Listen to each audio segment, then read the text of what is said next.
না কারো কথা। ইয়াউমা লা ইয়ানফাউ মালুন ওয়ালা বানুন, সন্তান সন্ততি স্ত্রী পুত্র পরিজন দিয়ে কোনো উপকার কারো হবে না। কোন পীর সাহেব কাউকে সুপারিশ করার কোনো সুযোগ নাই।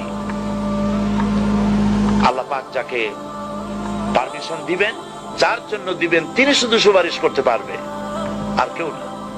কিয়ামতের দিন অনেক মুরিদ নিয়ে এক এক পীর উঠবে, মিথ্যে কথা। ওয়াকুল্লুহুম আতিহি ইয়াউমাল কিয়ামাতি ফারদা। আল্লাহ পাকের দরবারে একজন একজন করে হাজির হতে হবে। আল্লাহ পাক বলেছেন, আমার কাছে একজন একজন আসবা। মুর্দাবাদ জিন্দাবাদ দিয়া, স্লোগান দিয়া, মিছিল করিয়া আল্লাহর দরবারে যাওয়ার কোনো উপায় নাই। আল্লাহ আর তার বান্দা, সুবহানাল্লাহ। আল্লাহ প্রশ্ন করবেন, বল এইসব কাজ করছিস কিনা? আল্লাহর কাছে জবাব দেওয়া কি কঠিন হয়ে যাবে সেদিন। এই জন্য আল্লাহ রাসূল তিনি নিজে এই দোয়া পড়তেন, আল্লাহুম্মা হাসিবনি হিসাবান ইয়াসীরা। আয় আল্লাহ পাক, তুমি আমার সহজ হিসাব নাও। তো রাসূলুল্লাহ যদি সহজ হিসাব চান, তাহলে আমাদের উপায় কি? আল্লাহ তুমি আমাদের সহজ হিসাব নিও। রাসূলুল্লাহকে প্রশ্ন করা হয়েছে, হুজুর সহজ হিসাব কি? হুজুর বলেছেন, আল্লাহ যাকে মাফ করতে চাইবেন তাকে একটা পর্দার আড়ালে নিয়ে যাবেন। জিজ্ঞেস করবেন, এই বান্দা এইসব কাজ করছো? এখন আল্লাহ জিজ্ঞেস করতেছেন, সে তো ভয়তে অস্থির হয়ে যাবে, কেঁদে পাগল হয়ে যাবে। আল্লাহ করে ফেলছি, আমার মাফ করে দাও। আল্লাহ পাক তার জবানের সমস্ত পাপের কথা শুনে সে যখন অনুতপ্ত হয়ে কাঁদতে থাকবে, আল্লাহ বলবেন, যা মাফ করে দিলাম, জান্নাতে চলে যা।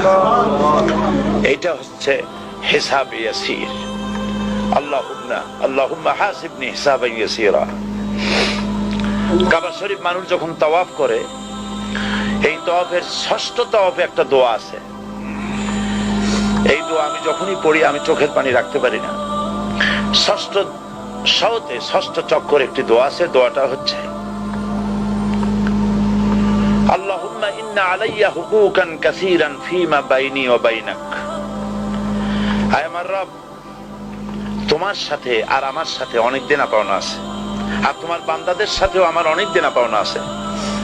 তা আমি তোমার বান্দাদের কাছে যে বিষয় ঋণী আছি, সেই ঋণ পরিশোধের জন্য তুমি আমাকে যোগ্যতা দাও, পরিশোধের তৌফিক দাও।